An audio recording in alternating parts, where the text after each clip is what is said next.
ঘরে যদি কোনো জিনের অস্তিত্ব বিদ্যমান থাকে তবে তার সাথে মোকাবেলা করার মতো শক্তি আল্লাহ তাআলা বেড়ালকে দিয়েছেন। বেড়ালটি জিনের সাথে থাকা নেগেটিভ এনার্জিগুলোকেও শোষণ করে ফেলতে পারে। শুধু তাই নয়, বেড়ালের শরীরে আল্লাহ এমন একটি ব্যাকটেরিয়া দিয়েছেন যা কিনা আমাদের আশেপাশে থাকা সব ধরনের নেগেটিভ এনার্জিকে শোষণ করে নেয়। এছাড়াও বিজ্ঞানীরা বলছেন, আমরা যখন রাতে ঘুমাতে যাই তখন ঘরে পুষে রাখা বেড়াল সারা রাত ধরে আমাদের শরীর থেকে নেগেটিভ এনার্জি শোষণ করতে থাকে।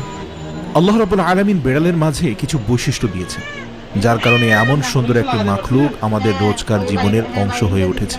রাসূল সাল্লাল্লাহু আলাইহি সাল্লাম বেড়াল পছন্দ করতেন এবং বেড়াল পালন করার কারণে তিনি তার এক প্রিয় সাহাবীর ছদ্মনাম দিয়েছেন আবু হুরায়রা, যার শাব্দিক অর্থ দাঁড়ায় বেড়ালের পিতা। কেন একজন মুসলিমের বেড়াল পালন করা উচিত? গবেষণা করে জানতে পারা যায়, আজ থেকে ৮,০০০ বছর পূর্বে জঙ্গলের বেড়ালরা খাবারের খোঁজে